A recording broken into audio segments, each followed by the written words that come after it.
positive energy and good vibrations from me to you. You have now tuned in to the Imperfect Fathers Podcast. Yo, what it do? Positive energy and good vibrations. Boy, RJD, the Imperfect Gentleman. Yeah, it's another dope episode of the Imperfect Fathers Podcast. Yo, Kings, what it do, man? What's going on, fellas? What's happening? What up? I got the two kings back in the building for another dope conversation, so I'm amped, man. I'm actually turned up tonight. How you guys doing tonight, brother E? I see you in the building over there. Yep, for sure, man. You Good got to your see holy y'all, white brothers. on. You got your holy white on tonight. No, it's actually green, man. Probably camera need to some adjustment, but it's green. It's all good. Yo, listen, man. Yo, E, yo, C, what's going on with you, my brother? How you been, man? Blessing and progressing, man. Every day above ground is a good one. Shit, yeah, man. Shit, yeah. Well, you guys know around this beautiful podcast, we got some things we must do. And those two things are pay bills and talk to the good man upstairs. So with that being said, let's handle that. Good man upstairs, we appreciate an opportunity to come before you again to say thank you just for being alive. We thank you for the opportunities to breathe, have oxygen flowing in our lungs and blood flowing through our veins. Right now, we actually have the opportunity to look, I can't speak. Actually, for the opportunity to bless me to have a better tongue in my mouth right now so we can speak right now. And do I need to do on this podcast that we may help somebody else overcome the issue and become a better individual and be a better version of yourself? These things we do ask and imagine with the Most High.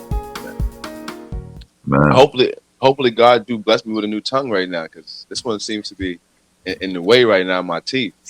So hopefully this mouth of mine gets in order right now. Around this good podcast, y'all, as y'all know, if you've been with us for a little while, we have the sponsors, and the sponsors have been consistent. Everything they got going on. So go over and check them out. They're pretty dope. It's called over at It's Now or Never Entertainment. For all your music needs, whether it be hip hop, R&B, gospel, you name it, go check them out. And they have some unbelievable music to the catalog. And listen, if you use the word imperfect, you get 50% off. That's half off any beat in the beat store. Go over there and check it out. It's a pretty good deal. It's a pretty good bargain. Shop smart, shop black. That's important. And shop It's Now or Never Entertainment. Let them know that we sent you. With that being said, those things and obligations are out the way. Let's get to the conversation, King. Well, you know what? Before we're gonna have an icebreaker, before we even get to the topic of the conversation tonight, I wanted to watch a video and respond to it. Now, Brother Chris sent me this video earlier, and it did something to your boy. It kind of triggered me a little bit for reasons where if you follow the podcast, you will know. And Brother E, you will see soon why it triggered me.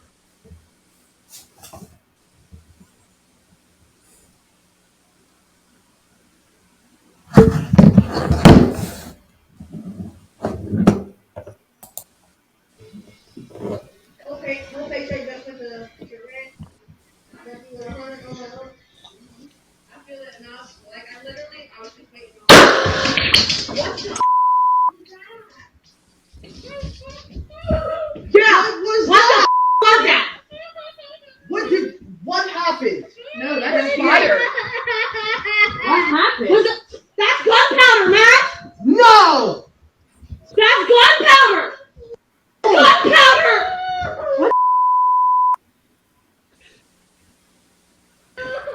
Where the is it?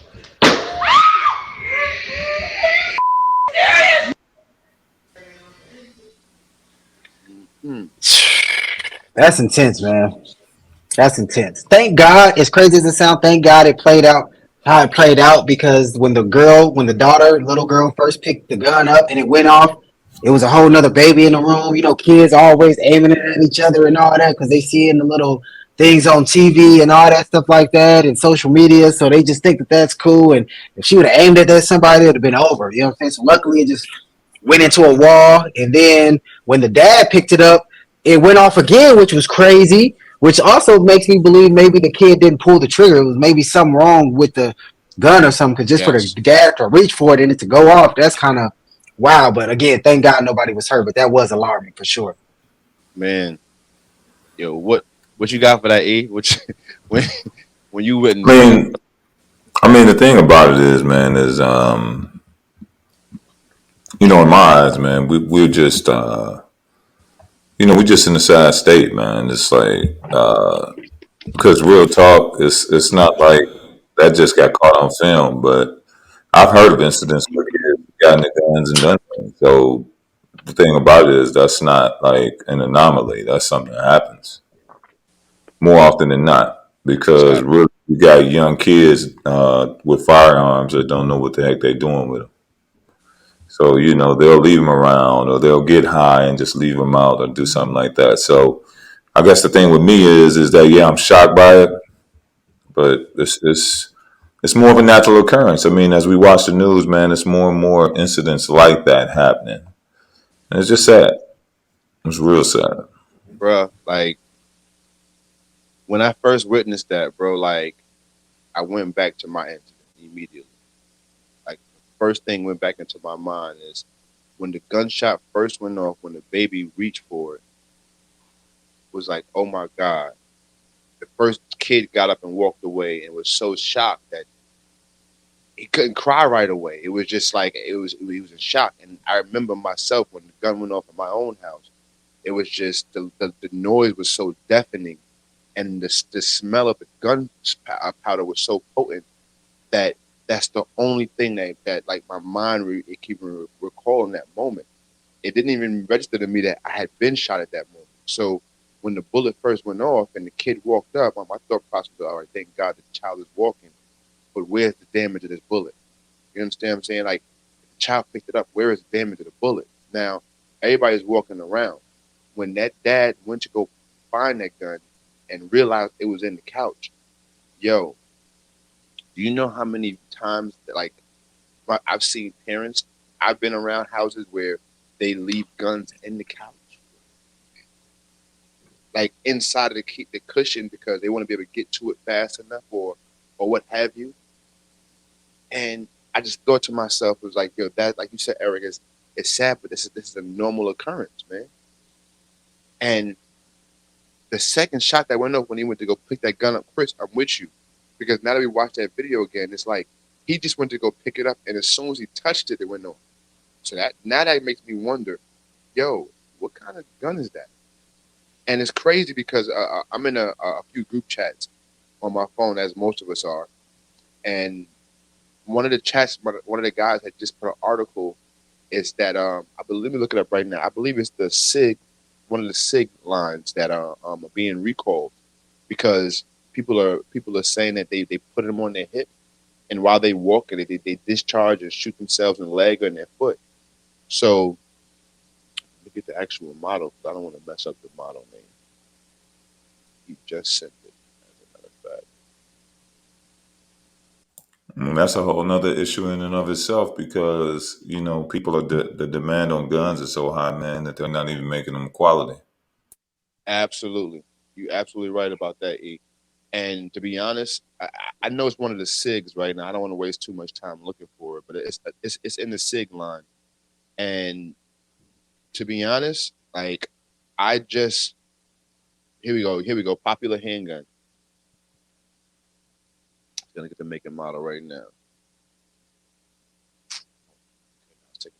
Anyway, we'll come back to that. But the gun went off again, and I believe it might have even hit him in the leg, or it went somewhere where it made him put his leg up. Did you see that? Did you witness that at the end of the video? Did you right? Let's go Because back. it stopped right there. Nope, I didn't peep that part. Because at the end of it, I said to myself, "Wait a minute, did he get hit in the leg?"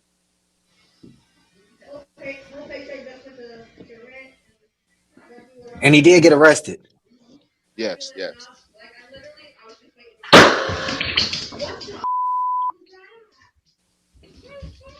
See, thank God they both got up and walked away. What happened? No, that's fire. What happened? That's gunpowder, man. No! That's gunpowder. Gunpowder. And he looked like he was doing drugs. Like that nigga was back there smoking. His whole eye got blue. Like You see his yeah, leg? I did see his leg kick up. that made me wonder, like, did he hit himself? Like, you know what I'm saying? Like, what happened in that shot right there? Hmm. But from a man who has made this mistake, right? From a gentleman who's, and Eric, me and you talked about this. I'd much rather talk to someone who has made a mistake and understood the mistake and who's learned from it. If anybody you want to hear about gun safety from is an individual who has put a bullet through his own leg. Please, people, please, if you have a firearm in your home, please have it in a safe locked away. Please. You much rather have to worry about getting to it in the case of a situation rather than burying one of your babies. You much rather have to worry about how do I get to it in case of a situation rather than, oh my God, my kid just blew their head off. Like, I'm, I just want this to be a lesson real quick, just to know, man, this firearm game is not a joke. All these laws that they're now passing, especially down here in the South, where you no longer need permits to have firearms, they're canceling out the small fragment of a test that it took to get your license now. They're canceling that out. So that the little bit of a quote unquote test that they was giving out to have people certified to carry firearms is no longer in play. So that means anybody with no knowledge, with lack of knowledge, can go to the store now, buy a pistol, and be carried. And even beyond just the people that's in that house, like there are cases of, niggas acting crazy and just shooting like shots in the crib or something like that. The bullet go out the window, kill a nigga at a park down the street. You know what I'm Right, saying? Like it's just so many things that can go wrong with that type of reckless behavior, man. So, and then, kind of tying it to just what we talk about in regards to fathers and with us, being protectors and everything, I just feel like that's just gross negligence. And maybe that's even probably what Buddy's charge was, but right, right, like right. I just don't feel like we can afford to be negligent like that. I don't think that we can afford to just be out here just not thinking through possible permutations or not thinking through possible scenarios when we doing certain things. Like when I sit my gun on the damn couch in between the cushions and I got little fucking toddlers running around, I should have the knowledge to understand that a toddler is gonna get through fucking anything. A toddler is gonna find shit. Nigga, shit, some could be sitting on my floor for a whole year. I don't even see it, bruh. And my son will find I'll be like, where did you get it? He gonna find it. So That's a to fact. just I'm always thinking about that. So I just think that that's gross negligence to have the kids of that age around and just not think that one of them is gonna wander over there and grab a gun. And again, if it would have just facing her, if it would have just that could have just went so left. So thank God it played out the way it played out. Word up, man. Like I said, like I'm just, especially now more than ever. Like I'm a complete advocate for gun safety, and to be honest, that gentleman, he has to pay some kind of cost for that. I don't know how much time he has to deal with, but he should have to deal with that because thank God, by the grace of God, that no one was injured or taken from this earth. But man, it could have been so much worse. And that alone, right? That negligence alone should be enough for that gentleman to have to sit down somewhere and think about that issue. Facts. I agree. But as we move on, right?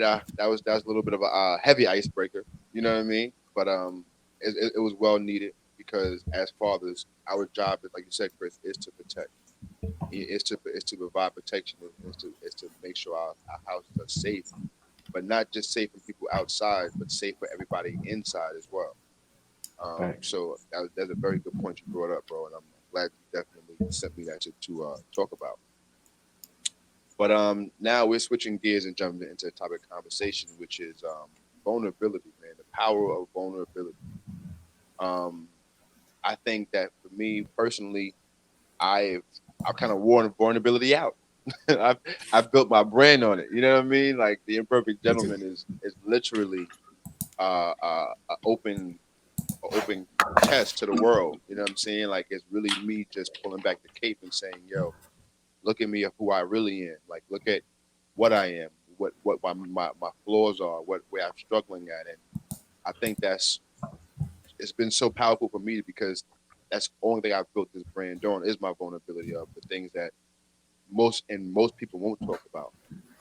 Me and my good brother Eric is we have many conversations where he's pointed out, man, where you're willing just to ask questions and say things that others just won't. And I didn't think of it as much of a really big Mm-hmm. thing until he brought it to my attention. But over the time, I realized like being vulnerable is really truly a powerful weapon. And I want to dive into that, especially as three men who weren't fathered, right? Who grew up without the father figures in the home, who dads weren't there. So I think this is going to be a powerful conversation for everybody checking this out, diving into the power of vulnerability and opening up about our journeys as fatherless fathers. You know what I'm saying? Because every last one of us are up here on this platform have fathered boys. And to be honest, you have three yourself, Eric. You have one C. You have one C, and I have one. Um, and we all are basing our experiences off of not being fathers. So I want you guys to dive in on what do you really feel the power of vulnerability is for you and your son going forward. Well, I feel that vulnerability is critical. I'm, as you said, I built my uh, brand really on being vulnerable, and really just my own personal brand has just been that really since I could really remember, but really probably since college. And some of my fraternity brothers would always say like, "Hey, Chris, you don't think you're being too vulnerable?" They'd be like, and I remember one of my older fraternity brothers, he had a point to it too. He was just like people he didn't feel that people deserve to know as much as I was revealing because I would be very, very vulnerable, extremely vulnerable. And so I felt like it was a little balance to that. But I prefer being vulnerable, not 100% of the time. So that's why I said I understood what he was saying and I've learned to balance it.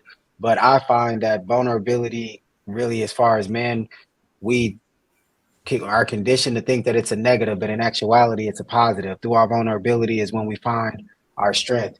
And honestly, a lot of times, the Yes. reason why a lot of men suffer with authenticity or showing up as their authentic self is because they are scared to be vulnerable as themselves, to show the world who they really are. They're not really comfortable in their own skin, so to speak. So I think vulnerability is super critical, and it can be a tough thing for a man to get used to and adapt himself to if you didn't have nobody around you that did it, and so you can't successfully model it from anybody in your environment. It could be challenging trying to, like anything, trying to learn without an example. Mm-hmm. But nonetheless, the reward of being vulnerable when you learn how to do it in the proper ways is extremely critical. And tying it to my Yeah. son, I think it's important because it will show him that he doesn't have to be that macho. He doesn't have to act like he's not human, that things don't affect him, that it is okay to cry. I remember when me and my son's mom separated, when we first separated, every time I would look at my son, I would get sad just because it reminded me of her. And so I would cry in front of him. And then, we would just have a talk. Well, he's not talking, but I would just talk to him afterwards and just be like, it's okay to cry, man shouldn't be sensitive. So we shouldn't always just be walking around like, oh, this is going on. But when things are hurting, that we should be okay with saying, like, yo, I'm in pain right now. Like I was telling Yeah. you, I could acknowledge that I'm hurting. I could acknowledge that, inside sometimes like I just get overwhelmed with sadness and I'll allow myself to sit in it and be okay. And I'm okay with talking about it. I'm not just keeping that in a secret. I'm not just going around acting like I'm super tough and then crying in the shower by myself and all this other. No, it's like I can be vulnerable. I'm cool with that and cool with being hurt, cool with being flawed, cool with saying some things make me scared, cool with saying, I'm not comfortable in all aspects. I don't know everything. Being vulnerable, even on another aspect of just saying I need help. Like, Right. so I completely agree with men need to be vulnerable. Yo, E man. So I'm sitting right here and I'm looking at the definition of vulnerability. Right. It says the quality or state of being exposed to the possibility of being attacked or harmed. Wow. Like you're exposing yourself to the possibility of being harmed. And that right there, what many of us men, damn, just bothers. Many of us boys into adolescent and into manhood struggle with. My question to you, bro, as an OG, as a veteran,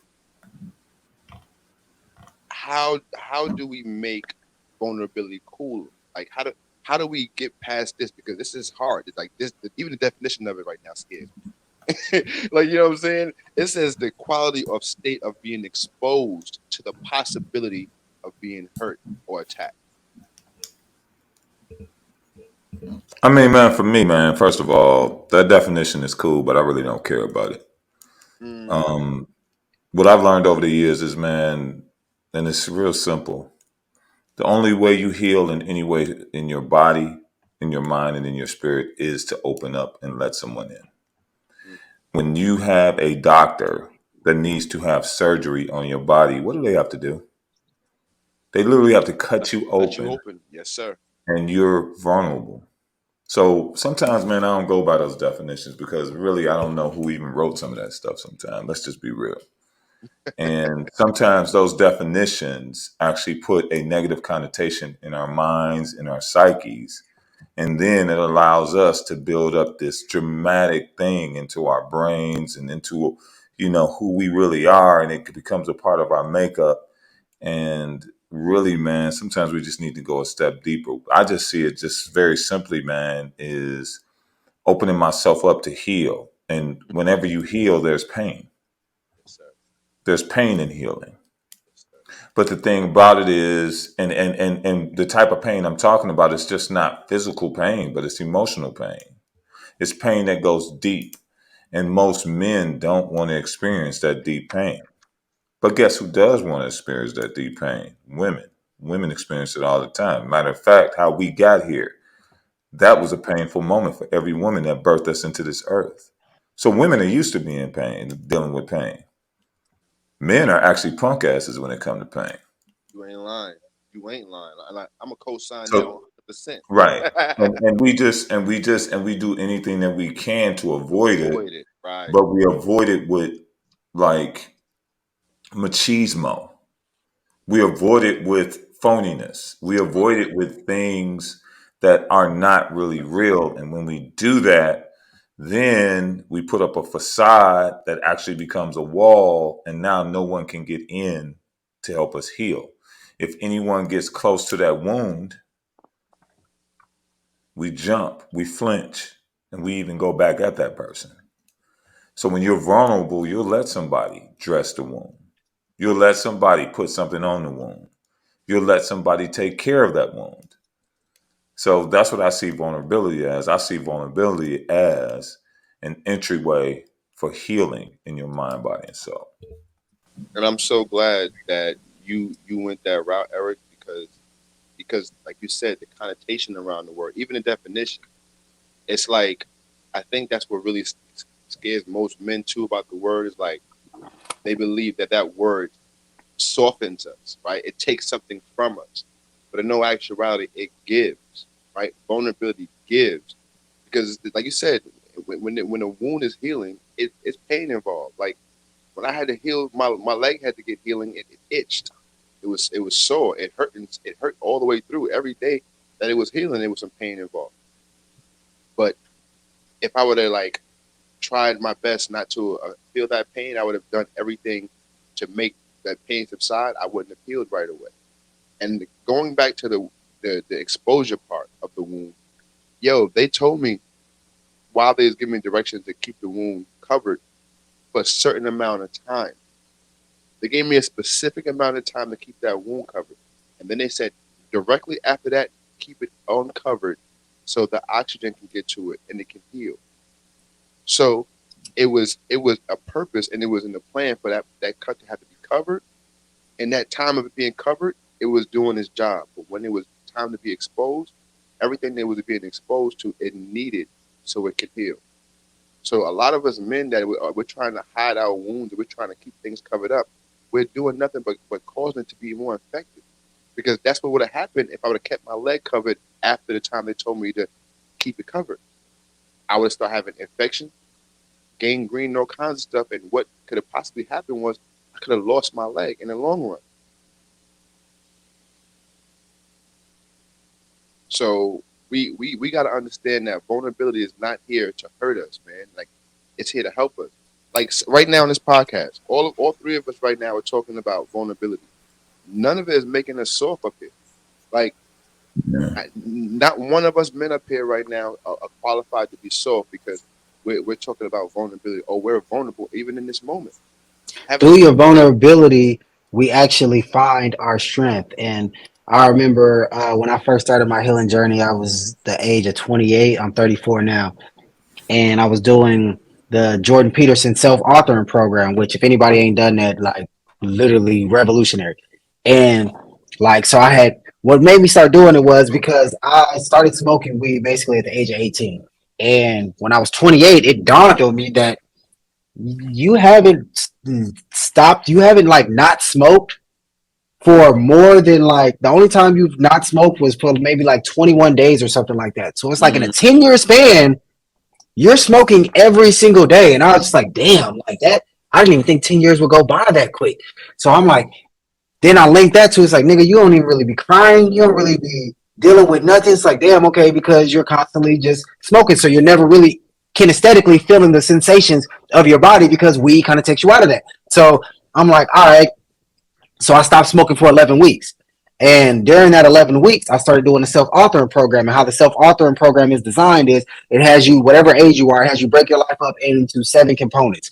And in those 7 components, you find 6 deeply emotionally traumatic things that happen to you that still affect you. When you think about it, it still kind of brings negative feelings to the mind. And you gives you all these writing prompts on how to actually just start processing it. So at first he'll just have you just give a description on what happened. You don't process it at all. And then he'll have you go back to the first one, and then now you'll start processing it. All right, well, how did that make you feel about you? How did that make you feel about them?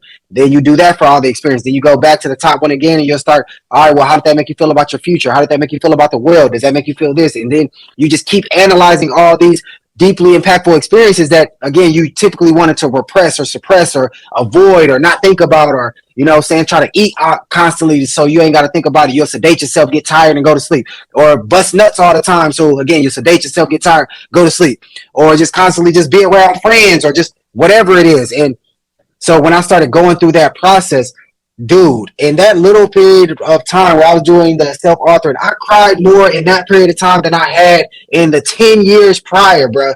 Right. And after that, dude, I felt so strong. It was like, I can't really describe it. It's only something that a person can really experience. But going through that, that's why when I had called you the other week, when I was telling you I was just coming off of that feeling incredible sadness, I said, I had a whole blunt roll. And it just sat there for 3 hours because I told you, since I was 28, I changed my relationship to weed. So now if I'm feeling any negative emotion, I do not smoke. I sit in the emotion, I process the emotion, and then once I am completely feeling better, then I smoke. Because I do not smoke, although, you know, I'm in the habit of smoking, I don't use it to avoid. I don't use it to escape anymore. Right. I'm not on any of that. I am comfortable feeling whatever emotion is in me at the time, even if it's uncomfortable. My uncle told me years ago, and it's just starting to really click in what he meant. He was like, Chris, until you learn to be comfortable with being uncomfortable, you're never going to be successful. You got to be comfortable being completely uncomfortable, and then you're going to be good. And that makes sense when it comes to being vulnerable. Hell yeah. Well, one of the things too, I'm gonna go all the way back to what Rob was saying, and you know, sometimes we just got to make it simple. Like Rob, really think about what you just said about your leg, man. If you didn't allow yourself to be vulnerable, you would have lost it. So, how many men who didn't allow themselves to be vulnerable lost things? Wives, children, Their life, family, relationships.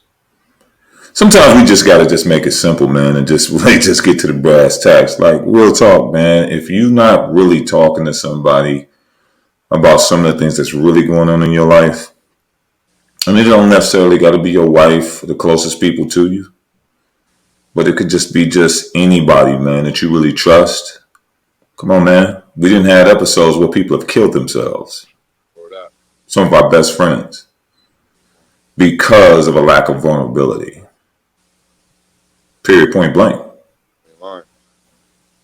And you said it just then, and we kind of scaved over it. I just was quiet until I got my turn. But you said it. Didn't even realize you said it. You almost lost your leg. It's so many times I've almost lost everything because I wanted to front. So stop fronting, y'all. Word up. Word up. Like, there's nothing wrong with being not okay. But the thing is, though, and not to cut you off, but when you said stop fronting, what came to my mind is the whole concept of boys don't cry. It is conditioned into us to front, Right. to make it seem like, nigga, I'm crying, but nigga, I can't because, nigga, I'm not supposed to do this. And it's just like that, but that goes into like when the elephant and all that, they got the little rope tied into it. It's like, it's strong as hell. It can really yank that motherfucker out now, but you put it in it as a little kid, it ain't even, it's learned helplessness. And that's almost what a lot of men are facing. Not justifying it, but just. I guess, but I'm gonna give you a little pushback, man. I'm done hearing that because if you got Instagram, what you just said has been said by a million people. What you mean? Like what you just said about what we've been taught as men. Mm-hmm. Not how many times have you heard that today on Instagram? Like that's. But that doesn't. That's not how human behavior works. You know what I'm saying? That's not how our nervous system works. But what I'm saying is, can we go a level deeper? Because people hear that all the time, right, Rod? Let's be honest. Like you didn't heard that a lot. So we need to help people. Like, how can we go a level deeper? For real? Because, dude, bro, this month alone, I done heard that like 5,000 times. I've heard that from women. I've heard that from somebody walking up. Like, but dude, there's a reason why they say that you can't teach old dogs new tricks. I'm just saying how. So hearing it as an adult doesn't affect it. I mean, but these type of conversations, but just saying because you hear it on Instagram, the reality of that in human behavior and human development, that the most influential we are, the most malleable we are is young kids. That's even why in the Matrix, in the movie The Matrix, when Morpheus had to apologize to Neo, like we typically don't free a mind after 30 because people are so locked into their ways that they will fight you to change. That's cognitive dissonance. That's just how the brain works. Or if people built their life on a certain level of beliefs, how is this different what we're doing? What you mean? What we're doing right now, how is this different? Because we saying the same thing. Let's say something that's going to make this a little bit different so we can really reach them people, man. I mean, I which is saying the inception of it. They kept from it. You know what I'm saying? Like, how do we do this differently where we can really reach them? But that's what I'm saying. Like, and maybe I'm not speaking clear, but I'm saying it by going to the source of it. So recognizing that's why Frederick Douglass said it's easier to build strong children than it is to repair broken men, because it's hard to teach old dogs new tricks. So it is going to be kind of repetitive, because even though you might have heard it 5,000 times on Instagram, how many times have a boy heard "don't cry" in his whole life? So that little 5,000 is irrelevant. They say by the time we're 18, we hear no close to 500,000 times, and we only hear yes close to 3,000 times.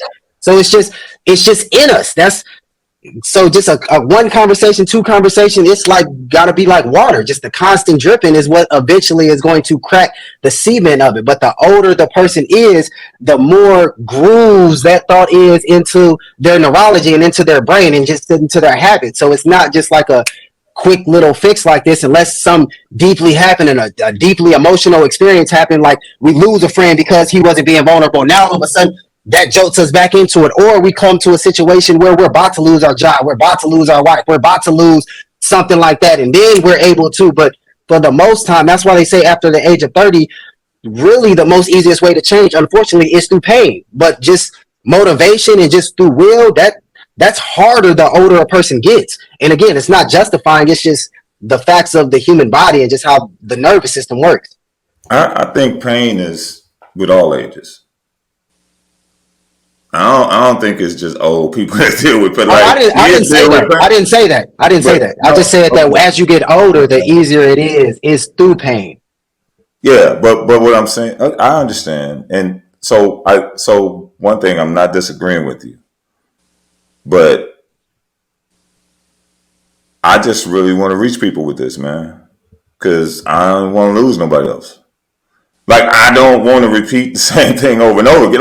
Like for real, like what you said, that's cool, but like for real, man, like I don't want to lose no more of my people, man. Like Okay, that's so cool what you said, and then you said older people is hard. Like, nah, dude, I'm older. Hmm. all right, So, so and that's what gets me. Like when you say that, like I don't want to lose my brothers that's older. so I now agree. my So question you to you know, is, my question to you now is, so yeah, what's the deeper then? Because so if huh? you said, if what's the deeper then? Because you said that you, what he said right there was heard on Instagram. So what is the deeper? Like I want to go, I want to Hey, go where you want to go with it. So like, where is the deeper? Rob, remember when we first met? Hmm. How'd you see me?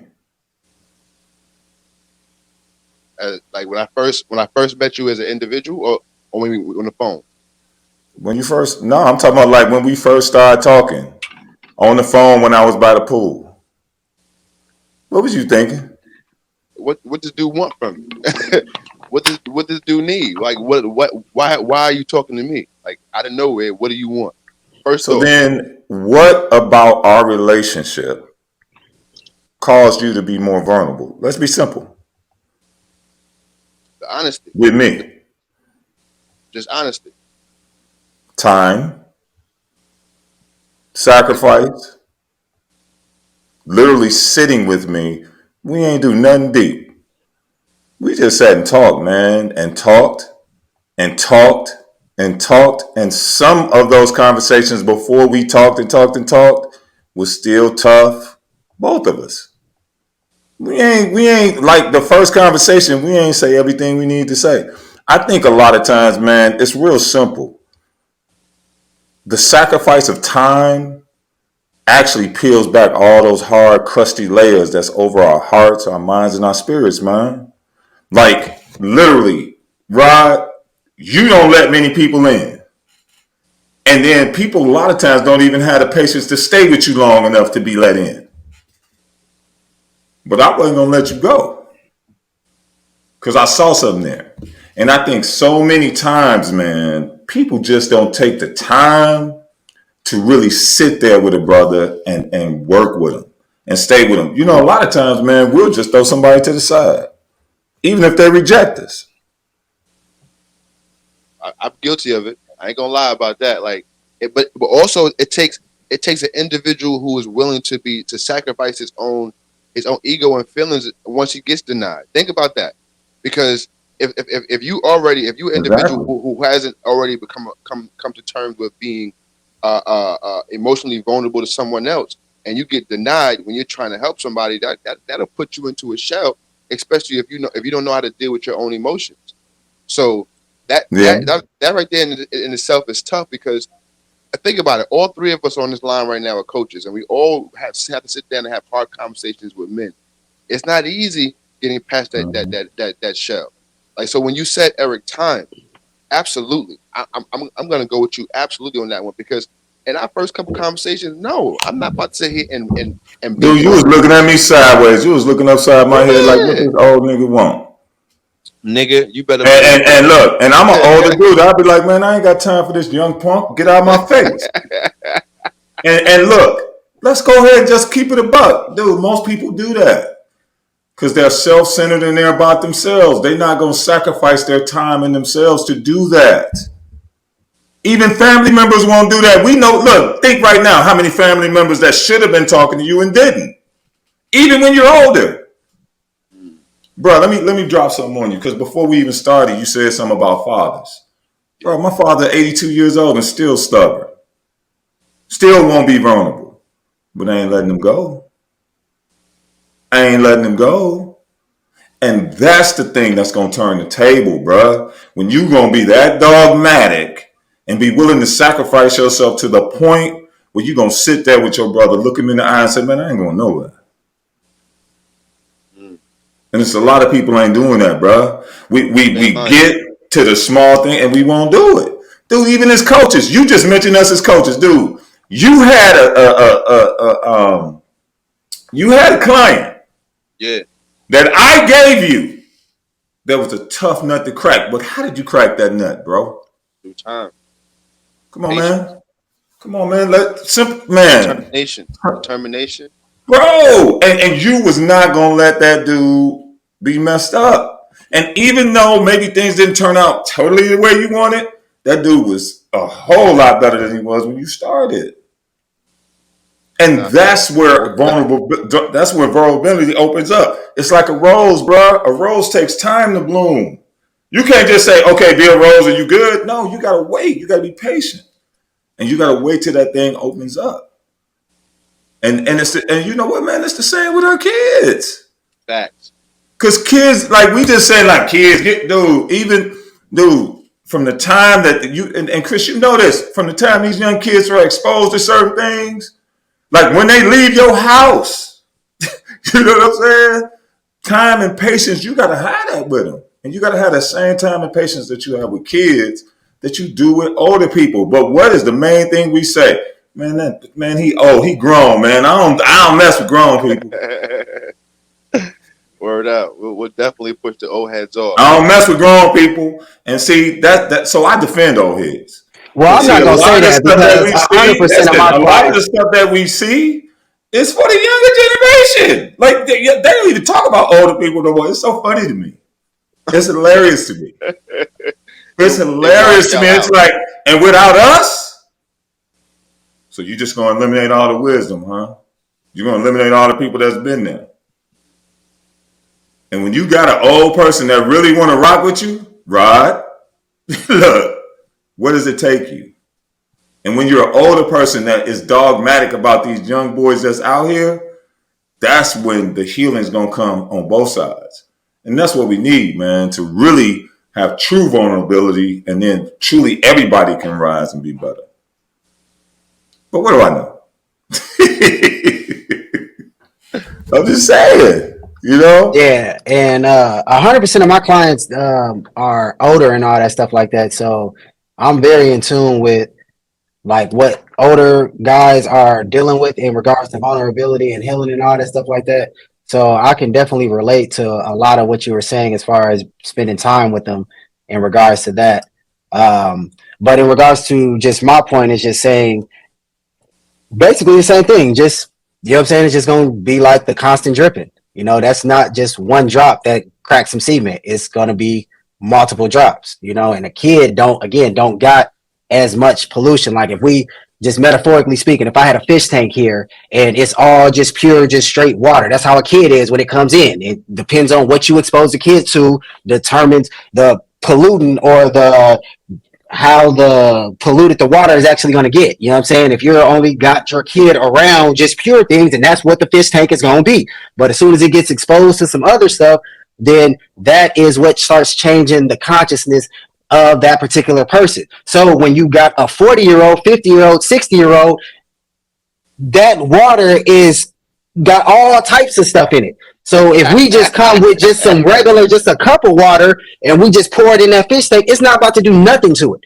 Nothing at all. We gonna have to pour, even if I got a 20-pound gallon thing of a fish tank, straight water in it, and I just pour just one Coke in there, just one little 20-ounce Coke in there, it's gonna change the coloration of the whole dang water. And I can't just pour 20 ounces of water in it to just make it just pure again. I gotta pour way more in it. So metaphorically, the same way, a person just been watching junk and just been around junk they whole life, got all this toxicity in them, just got all these views of just how a man's supposed to be, how a man's supposed to react, how a man's supposed to handle this, how a man's supposed to do all this. That is what a person is battling all the time. So again, we're coming and just trying to give. So we're saying we're hearing it all these times. I think that's necessary the older a person is because of just what they're battling in their mind. They say on average, we think between 40,000 and 70-some thousand thoughts a day, depending on the person. So if you just extrapolate that for a year and then extrapolate that for 40 years or 50 years or just whatever, a person got all types of stuff in here. So if we're coming and we're just trying to give some information, they may receive it and they may change in front of us. But then when they go back into their normal environment, their triggers will be set off, and then they will be. That's why they say wherever you go, there you are. So I think we're saying a lot of the same thing, but yeah, I don't really know where the like disconnect came. No, it's not a disconnect. That's the thing you don't realize. Nah, We said the same thing. and It's Feel like a definitely a disconnect. disconnect. no, It's definitely a disconnect. I was thinking to myself that maybe where maybe yeah. So okay, so I maybe I see the disconnect. So you, I guess what Eric was trying to say was that simplifying it and going to the root of it all is where the help is at. Now, I guess that when you said the boy's not crying, not told to cry, we that was a statement that was said 100 times, right? That's what you got it, Eric. Am I right? That was a statement that was said. I'm on mute. Yeah. Okay, and then you said so. Do you want to go deeper past that and get to the root of why boys are not crying? Am I seeing this correctly? Because I'm trying to get down to the bottom of myself. Right. So this is what I'm saying. Chris, you doing the same with old and young. Cause dude, you gotta be patient with the young people too, bro. Like you can't just tell a young person something one time. That's damn sure a fact. So Chris, like you say the same thing for both. Damn But sure. but it's Tell just my kids different 100 things you times. tell them. Like you say, it's not as polluted. But bro, if your kid walk outside your house and if they got one of these, bro, it's patience. You gonna have to constantly, dude. It ain't just, oh yeah, we're gonna be like this in our house, and you ain't gonna never think like that. I don't If think they that's turn on you know what I'm one TV saying. show, if they do, the pollute do. And then look, the only difference that I will say to you is this. You use the example of polluted water, right? Mm-hmm. So maybe you won't have to use the net as much or as long with a younger person. But with Yes. an older person, you still can help them. But if you're Yeah. patient enough to continue to use the net with them, they can change and they'll be vulnerable.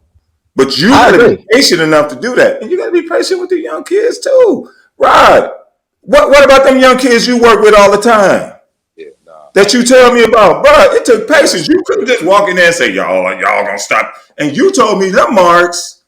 yeah. Oh my God. They tough. They tough Talk love. about that for a minute. Yeah, yeah. Nah, my little boy. Shout out to my men over there at Rock Island Elementary. My young boys over there. My 5,000 role models. Those are some tough nuts to crack. And the first couple of weeks, they was looking at me like I had like two heads. You know what I'm saying? Like I tried to come in there on some cool cat stuff with them. You know what I mean? Rock with them a little bit. They was still kind of like off-putting a little bit.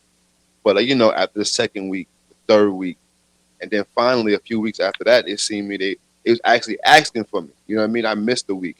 But the crazy part about that was in that time, like you said, Eric, I had to be patient because I did want to jump in and help because I seen so many things within that space.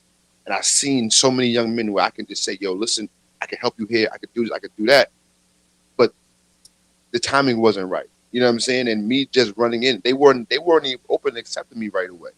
But once they realized I was gonna be there, and that's what even the teacher told me, she was like, they have to know that you're gonna be here.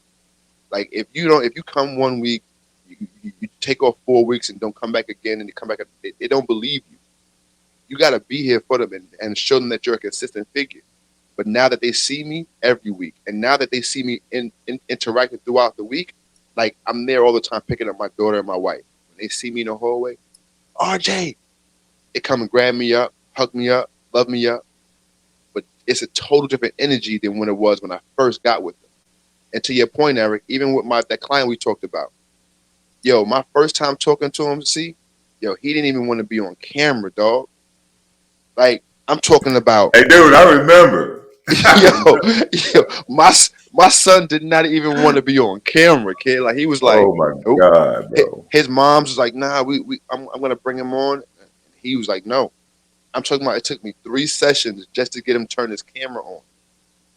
But once we broke that barrier though, once I proved to him like, yo, listen, I'm gonna be here for this time, right? And I gave him that reassurance, because think about that too. How many of us as young men, as young boys, weren't reassured, right? How many times us three right now as men that didn't have fathers was looking through that window, unassured of when he was gonna come in or if he was gonna come. So that's what really I think most the vulnerability, and I think that's what the dive in point from Eric to point of challenging your point, Chris, of just saying, oh well, we were not allowed to cry, is that, yo, in order for us to be able to cry, someone has to let us. Like, we have to create spaces to where men can just say, yo, listen, I'm not okay right now. And that's really what I think that all of our brands embody, right? Creating a space, a healthy space where a man can just say, God damn it, I'm just hurt. And I just want a hug. Like, I just need somebody to understand me. And see, for one thing I also understand too is that men, we got to stop going to our women when we're hurt and vulnerable. We got to go to another man. And for the men who out there who are homophobic, get over it. Because we're not even talking about nothing sexual. I'm talking about going to a man who understands what you're feeling because he's felt it before. And there's definitely nothing homosexual about going to a man in time of need. I remember, like I said, after my 28th year when I did my healing thing, that changed my association to a lot of things. And so I remember one of my fraternity brothers, well, he was trying to become a fraternity brother at the time. He successfully made it. But while he was going through his process, like his auntie had died or something. And I remember I had found out, and like it was kind of like all of us right there. And as soon as he walked in, just my first instinct was just to hug him. Like, and let me tell you, I didn't grow up around that shit at all. Like, hugging, as far as men, luckily I learned through my mentor, Mr. Lake, the one that I put you on mute for when I was talking to earlier and all that today.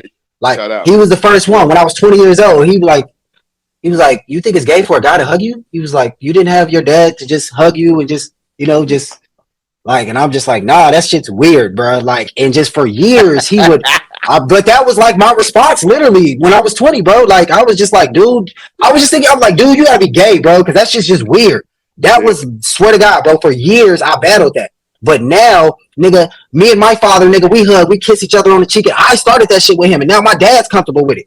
So that's why I always tell a lot of younger people, when it comes to this healing shit, we gotta lead the way a lot of times, because you can't teach, not saying all, but the general, it's hard to teach older new tricks. But if you lead by example, they'll do it. So when I first started with my dad and all that, I would just start asking him questions. And he would originally be like, I can't talk about this right now, son. I gotta go. Like, anytime I asked him, like, anything, hey, why you and my mom break, why you and mom break up? Why this? Why? He just, I can't talk to you right now, son. I gotta go. Like, he just wanted to answer shit. You know what I'm saying? But now it's to the point where we can, like, be deep on it. But that's why I said with the dripping water, so it's like, I had a conversation with him. He shut down. All right, nigga, I'll wait 2 months, nigga, and I'm back again. Hey, what's up, Dad? What you think about this? And then, all right, fall back for a couple more months. But then I'm back again. And then over years, like I said, I'm 34 now. When people see me and my father interact now, bro, they would think, nigga, that he's been in my life my whole life. Like, because it ain't no negative energy. It ain't we didn't talk through everything. We didn't got all that shit out the way. It's just like, but it was just me being vulnerable, but only because I luckily had my mentor that came in my life as an example of, yo, this ain't gay. Yo, it is okay. Yo, you gotta talk, bro. You gonna self fucking destruct. Yo, it's not weak for saying that this hurts you. Yo, your girl left you. It's okay that you're hurt. You ain't gotta let the hurt. You don't want to just stuff the hurt down, and it's gonna manifest as anger. That's the reason why we get angry, is because we don't want to deal with why we hurt. So the hurt crystallizes into anger, and then we just walk around. That's why Jay-Z in that interview a while back when he was talking about, he was like, when I see somebody just being rude or just super angry, you hurt. And you ain't been hurt, or you ain't been validated. You just hurt. That's really all it is. So, yeah, I don't want to keep going. Nah, bro. But think about this too. If you're not heard, would that make you want to be vulnerable though? Like, if nobody's hearing you, like, shit. And that goes back to what you were saying too, Chris. So back to your point about when you was a little boy. Yo, I know when I fell and scraped my knee up, yeah, that shit hurt. You see what I'm saying? Like, yo, when I hurt myself, like, or when I really, really had a pain, and I told somebody about it, oh, you be all right, that shit hurt even more, y'all. Think about that. When somebody told you, oh, you be all right, when you were already really, really hurt, it's like, yo, hold up. How you gonna say it to me when I'm truly messed up right now? So then you find yourself where the next time you hurt, I'm gonna toughen up. I don't need to tell you about this shit. I'm good. Meanwhile, that right there is playing out not just physically, but emotionally. Because where now I'm not even about to tell my wife she hurt my feelings. I'm just gonna be mad at her and be passive aggressive. Word. Oh, you acting stupid? All right, nah, fuck you. Or that's even how we get certain attachment styles. Facts. Like the avoidant one.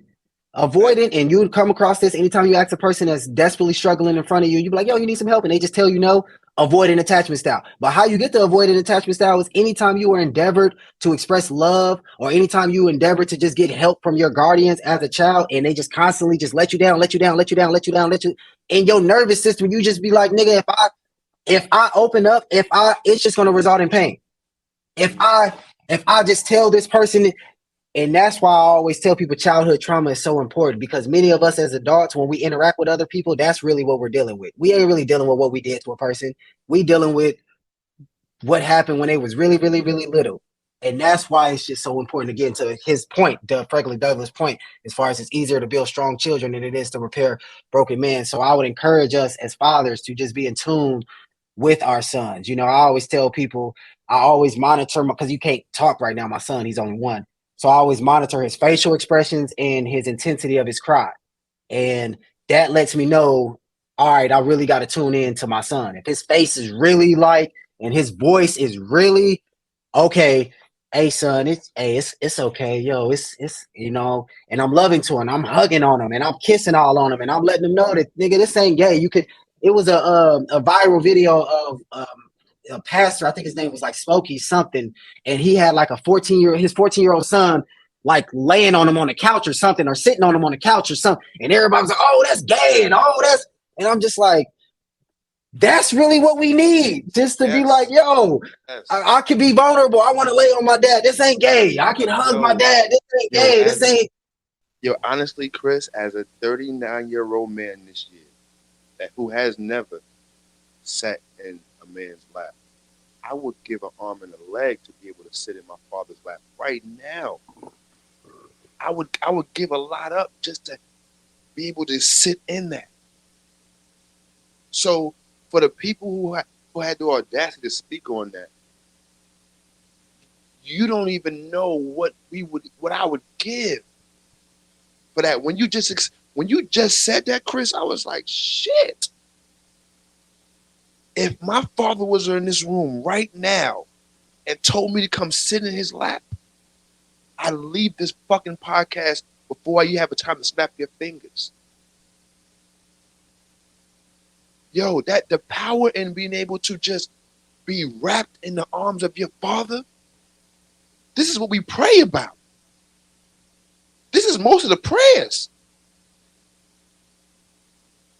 And just to think, as the tears roll down my eyes right now, just to think that there are boys, men, old men, young men, baby boys who are being chastised on the inside by their own mental because they can't be vulnerable.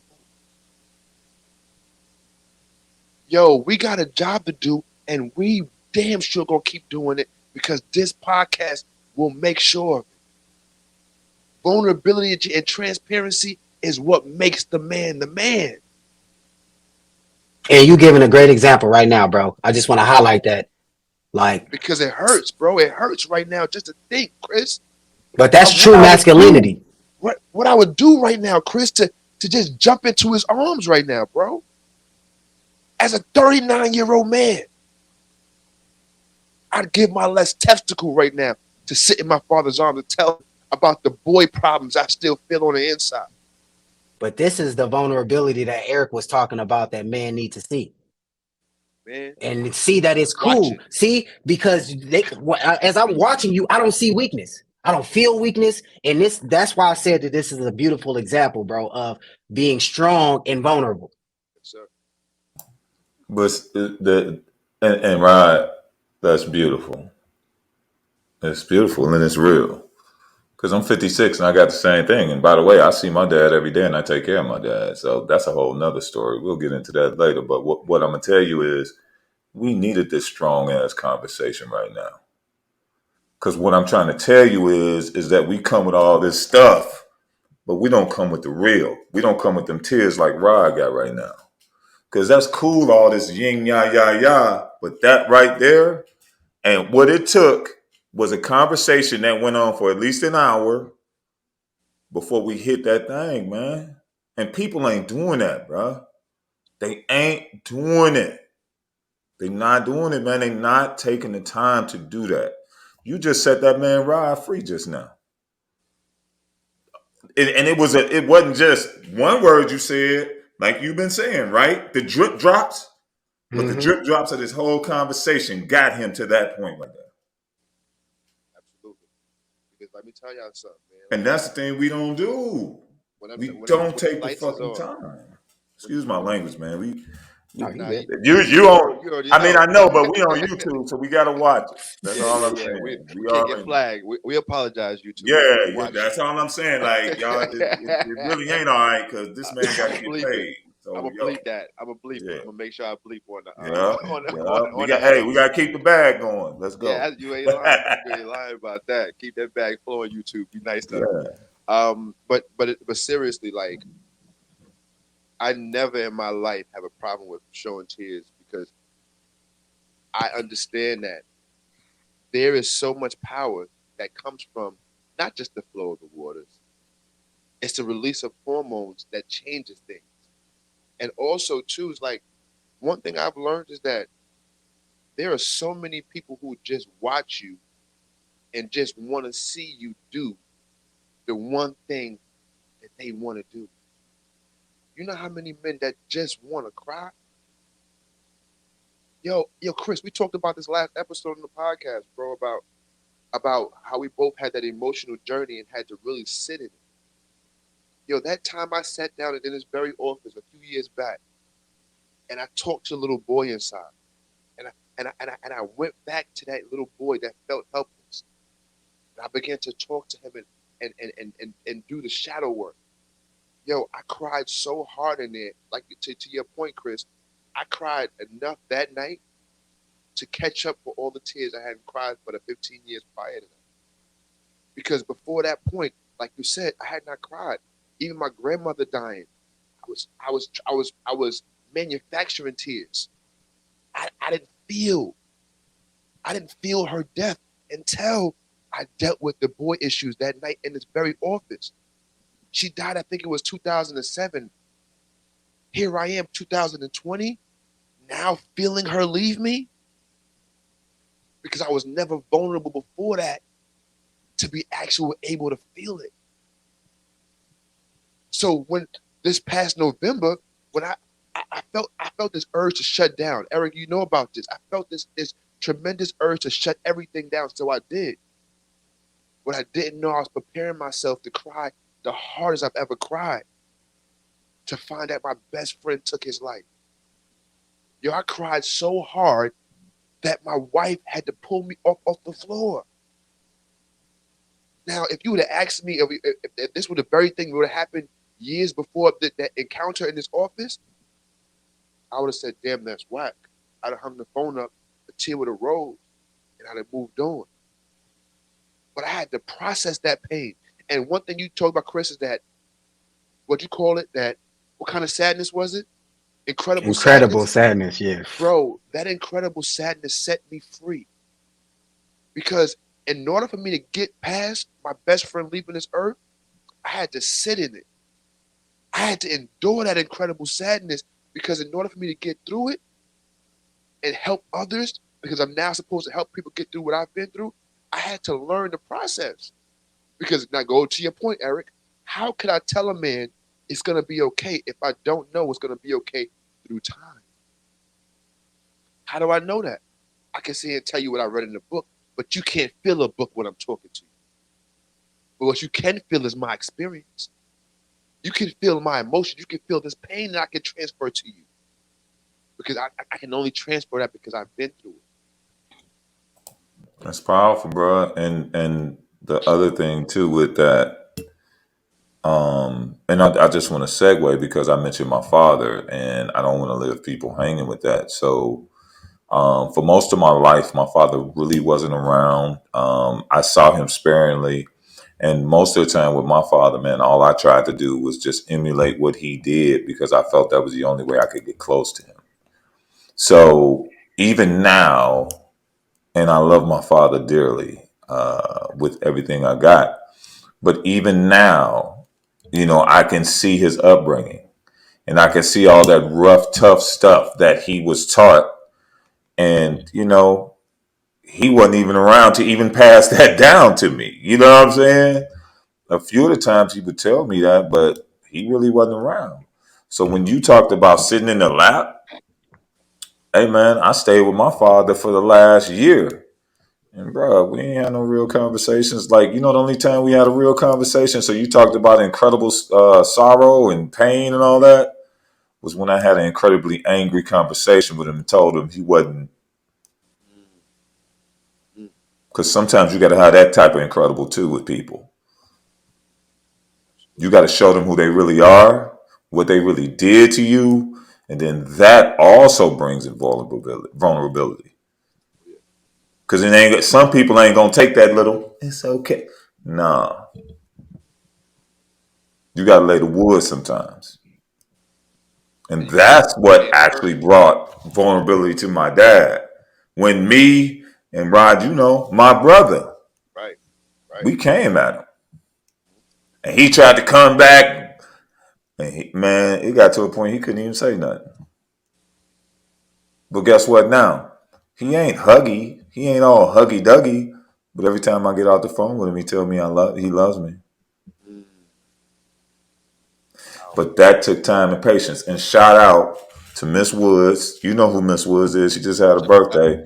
Yes, She indeed. checked Shout out me. to Woods. Happy birthday too, Queen. Yeah, happy birthday. Bro, she checked me. She said, how can you be a coach and you can't even help your own father? Mm, mm. How can you be a coach and you can't help your own father?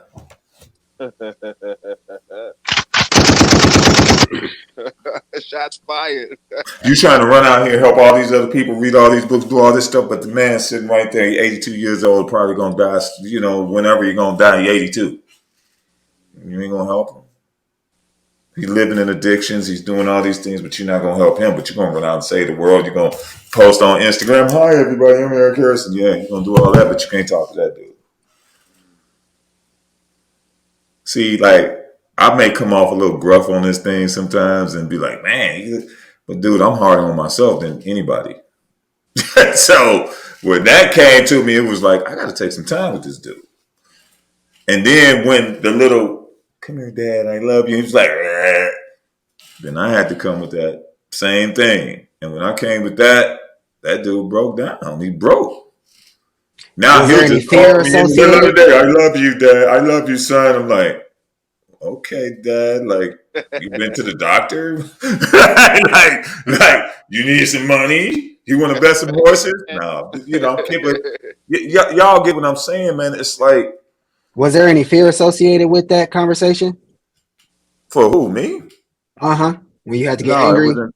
No, it was incredible anger because really, if I dug deeper, I really felt the same feelings that my mom felt when he was with her for all those years. And by living with him, I saw how he acted towards her. And then that actually brought righteous indignation in me because I saw how he treated my mom. And then it reminded me of how he treated us. And I'm like, dude, you ain't going to keep doing this. Mm. You're going to stop. You're going to stop. You're not going to do this no more. You know what that But it reminds me took of? me time to figure that out, fellas. It wasn't like I just, like was boom, boom, boom, knew this, a miracle. It's like it took me time, like you said it earlier, Chris, the drips. You didn't go there that The one. drips, it had to take time, Right, and Rod, it was the same for you, yeah. because dude, you wasn't that much different.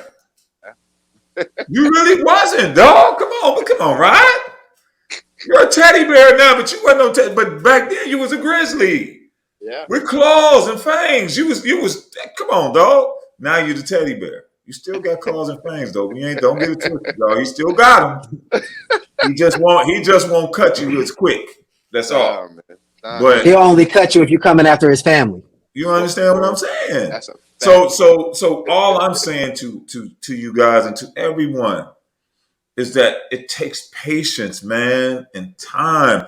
And you have to willing to be able to sacrifice almost everything short of your own life for those people you really care about, that so they can feel that they can be vulnerable. This man, me and this man Rod and cried in front of each other. I mean, Chris, you probably been cried in front of Rod, but do you understand what it took to get there? I could read every book in the world and be like, man, I'm going to show you, and I'm going to show you every YouTube video. Come on, bro. Time. Opening up my chest and showing you that I have a bleeding heart as well. Then, when I want to come with the science, you're going to listen now because, oh my God, he's hurt too. They say misery loves company, but you know what? Healing loves company too. Bar. What did Jay-Z say?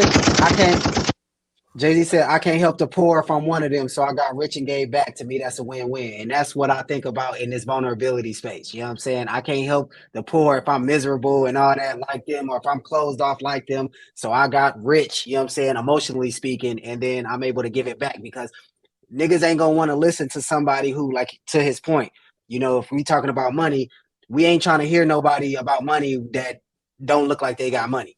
Yeah, so it's just the same way metaphorically. It's just like the best way for us to do that, I guess, is to his point a little bit earlier, just to be it, and then just through being it, it'll just kind of like rub off on people.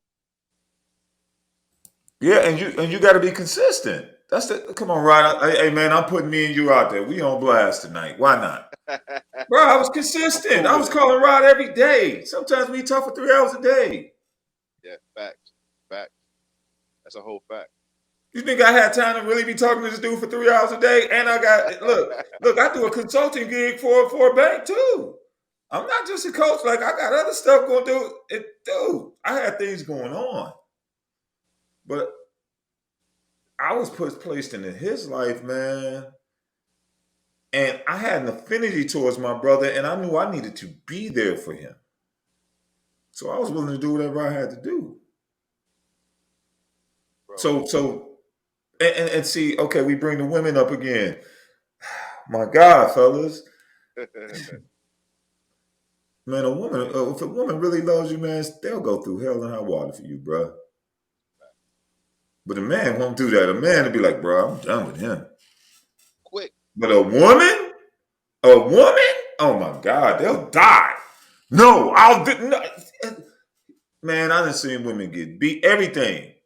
But when they really love that person, they want to set them free, they need that person needs them and needs to get something out, man, they stick with. I've seen so many women forgive dudes. Come on, man, y'all done seen that. That's a fact. But man, one dude to step on our white shoes, our white ones, and man, I ain't probably anymore. No more. Why? He stepped on my ones. What? So that's all I'm saying, man. It's like, with all this amazing knowledge that you have, and oh my God, it's too much knowledge. ChatGPT. Too much knowledge. But on top of that knowledge, man, let's combine it with patience. Let's put in the time. Let's pay attention. Let's spend time. And then you'll get that value out of that situation and that circumstance that you need to get out of it because you put the value in first. Right. And then you're going to get it back. You understand? And man, I've gotten so much from Rod now because, man, I poured myself into that brother. Some days I ain't know I was getting to him, man. I was like, man, this dude ain't listening to me. He probably think I'm just some old crazy mofo. And I am sometimes. But anyway, that's another story. But And we got those on also record. But also to that point, it's just like we're also not. It's not our charge to see the full process of somebody going through it. Sometimes, maybe I'm just supposed to plant the seed, and then somebody else is gonna That come into that is person' an existence. amazing point. That's a great point. Great. Oh no, you good? But yeah, just like sometimes it's we're planting the seeds, or maybe sometimes somebody planted the seed already, and we just coming in and watering it. You know what I'm saying? Or just protecting it from the elements, or just whatever it is. Sometimes we're not, and that can be the hiccup where we can get frustrated sometimes. Where we're like, but the way I look at it now is just okay. Everybody's just in a process. You know what I'm saying? And Will Smith gave a beautiful example. He talking about raising kids. He was saying that as you get older, as you have more kids, you mess them up less and less. And what he learned with his latest kid, which was Willow, I think is his youngest, was that his job as the parent was really just to protect the seed, to nurture the seed, to water the seed, make sure it's getting sunlight. It ain't my job to try to make this an apple tree or orange tree or peach tree or whatever it is. God made the seed, whatever the seed is, and I'm just supposed to just be here to make sure that it becomes whatever it is actually supposed to become. So, but And yeah, Chris, it's just you know something. what? It's funny you bring up Will because, and I think Rod, have you listened to the book too? I think you did. You told me you listened to his Yes, book, right? yes, yes, I have. So guess what though? How was his relationship with his father? Terrible. Do you remember what he said he wanted to do to his father? Hmm. Because of all the stuff he did to him before and all that what you said, Chris, that was said to him about being a man and you gotta build this wall and up. Like, wow. You see what I'm saying? And even the addictive personality that brother got that actually made him super successful also was debilitating and hurt him too, man. Yes, absolutely. So for him to even get that revelation about his daughter is amazing. Did you But see that's that what you just interview made he me did think with his about. therapist? Hmm? Did you see that interview he did on Facebook with at the round table talk? This was before the August Alsina thing, but it was a him and I think Jada Pickett's therapist. It was like this Indian lady or I something. missed that. I missed that. Dude, we should react to that one day. Dude, she got him talking about his dad, and if you could just watch Will Smith's face, bro, when it comes to fighting, being vulnerable, dude, the niggas looked like he was having like a psychic break when he was trying to talk about it. He was, yeah, my dad, like his face was doing that the whole fucking interview, bro. But he was talking about his dad, like, yeah, my dad used to make us measure how much dish soap we was putting on the motherfucking sponge and all that, and we knew per drop how many dishes we could wash. And like, bro, it was crazy, dude. That was nuts. But it made Will Smith make way more sense when you hear about his fucking dad, as far as his work ethic and how diligent he is, and how he'll just get enthralled in his character and all that. Because his dad was, bro, no joke, dude. Brutal. Gee But yeah, whiz. we should react to that video one day, because I remember thinking that when I watched the video, I'm like, dude, he looks like he's having a psychic break just fucking talking about his upbringing, bro. Because literally his face, he kept just doing shit like that when he was talking. And I'm like, dude, he's struggling with this vulnerability shit. This is like really fucking with him. We looked at Will, was like, oh, he's the happiest nigga alive. And whole time, bro, he was Struggling, and in a bad way too. And like, if you think about it, like, shout out to Robin Williams, rest in peace. But like, yo, that man's backstory, yo, it's like, yo, it's only like Jay Z said, it's only but so long you can pretend, bro. It's only but so long you can pretend. And it's crazy because it's like, at one point, you know you're pretending, but you pretend so long to where that becomes your norm. Now you're mentally boggled with characteristics that's not even yours. Like, that's not even your true behavior, but you're so now caught up in what you pretended to be. Now you're really lost. Like, so just imagine, as actors, when these gentlemen have to go embody other people's characteristics and portray it. It's not just one moment on a film. It takes them months to embody characteristics. And if you don't really know who you are, i.e., being able to be vulnerable about the things that you truly feel, and then have to go into your operating phases of pretending to be someone else, how could you possibly be okay? And this is to the point, Eric, where I told you about me and my other homie that separated ways. Yo, his thing was, I'm the best salesman in the world. Bro, if you have to affirm yourself to get to where you gotta go, cool. But you can't live in your affirmations. There has to be a point where you say to yourself, I need to work. I gotta get better at this so I can become That's a better. bar. That's a bar for sure.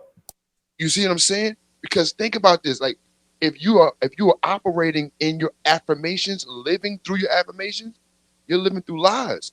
Now you're just literally like what? An actor. You're acting out something that's truly not you. So now guess what? When we come to you or someone else comes to you with an opportunity to say, are you okay? Are you vulnerable? Is everything all right? No, I'm good. Because you're acting. You're not really being vulnerable. You're not being transparent. And this is when, guess what? The infection starts to happen. That this ease kicks in. Yeah. And anger starts showing. And dude, we look the slap, Uh-huh. all this other stuff. Well, dude, that's the build up. You feel what I'm saying? Like that's the Right. build up. And we're using a star that's in front of everybody, but we peel this all the way back to the beginning, man. It's like dudes walking the street right now Hell yeah. with that same type of storm, hurricane, tornado inside of them. And they just acting like everything cool. I'm all right. You know what I'm saying? Nah, man. And it's like that lack of vulnerability, man, would take you to a place, man, where you're gonna do something that's like, oh my God. You know what I'm saying? Like it's Oh, just crazy. Because who would have thought somebody would have did that on the Oscars, no doubt, dude. And the world is watching. bruh, bruh. And it's another black man that you did it to.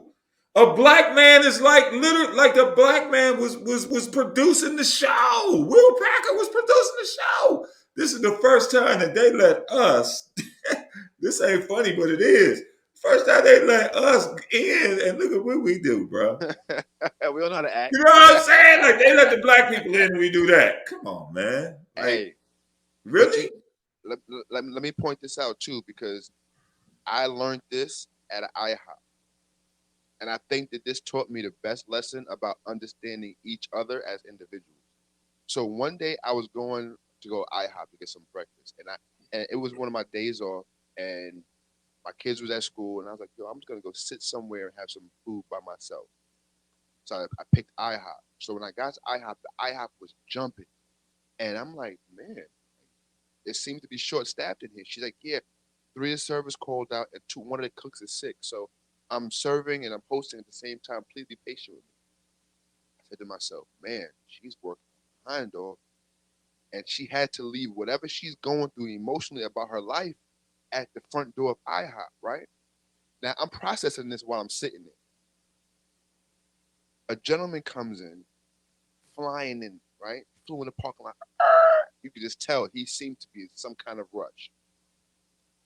He comes in, where's the food? Where's my order?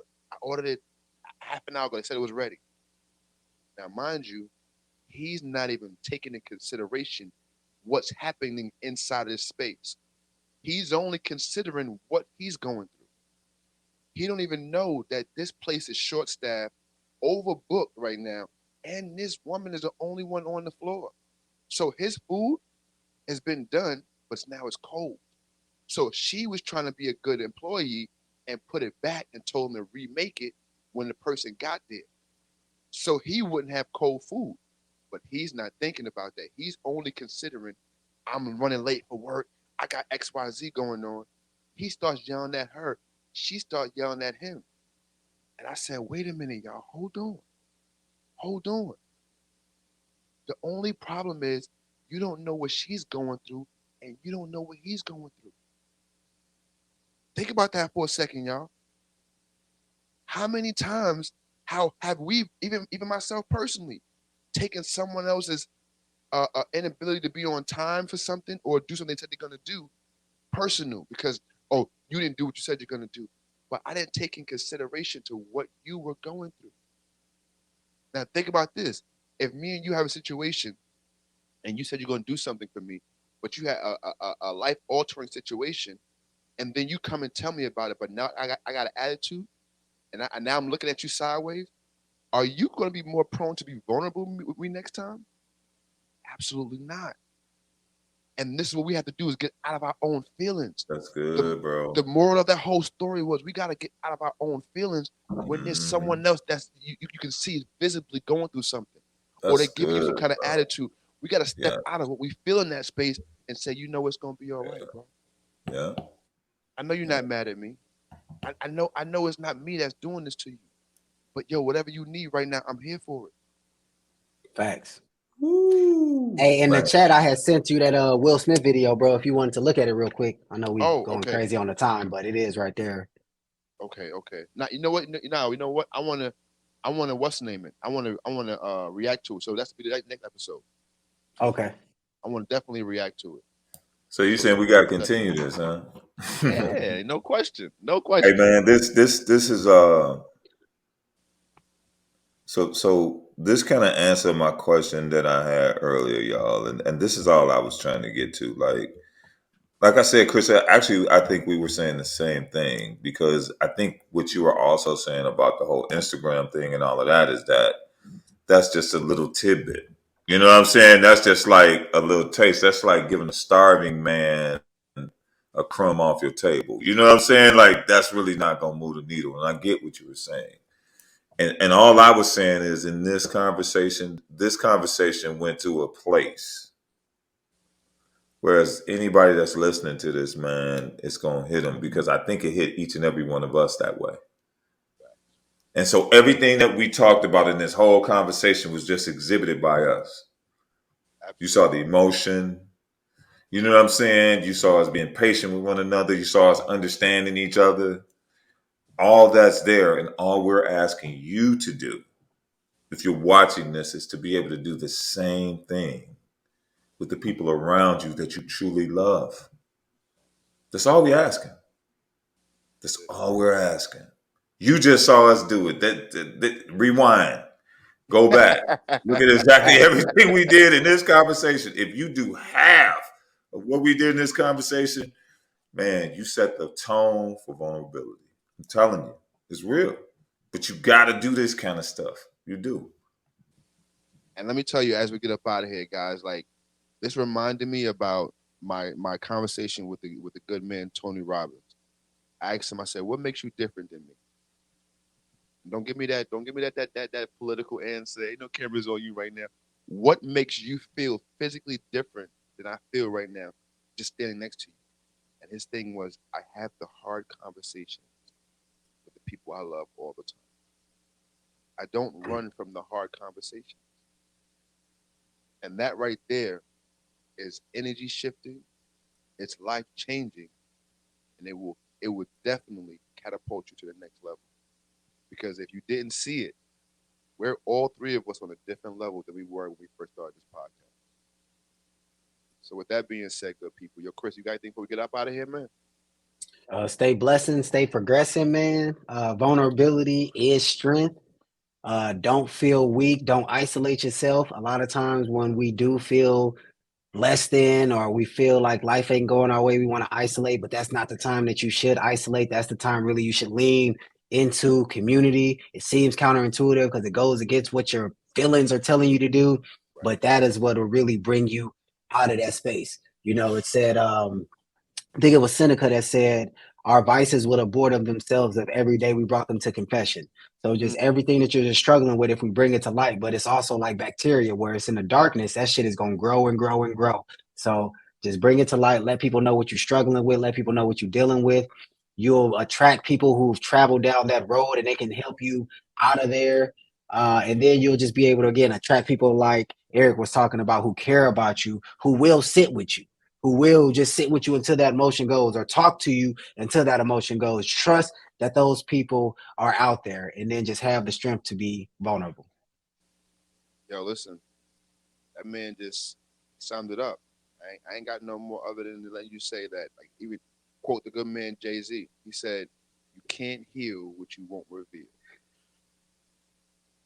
So with that being said, be vulnerable enough, be transparent enough to show someone that you're just human, that you're simply just human. With that being said, yo, we're gonna be human so we can get our black butts to bed and get up out of here. So with that being said, yo, to the world fathers, you're just a dad. But to your family, you are the world. Don't let them go over your head. Guess what? Until the next time we see you out in the streets, be good to yourself. Please be good to yourself and the ones around you. But if you can't be good to the ones around you, that's all right. Don't trip. Just get those people around you. This is RJ the Imperfect Gentleman. That's another dope episode of the Imperfect Fathers Podcast. Y'all be blessed, because we will.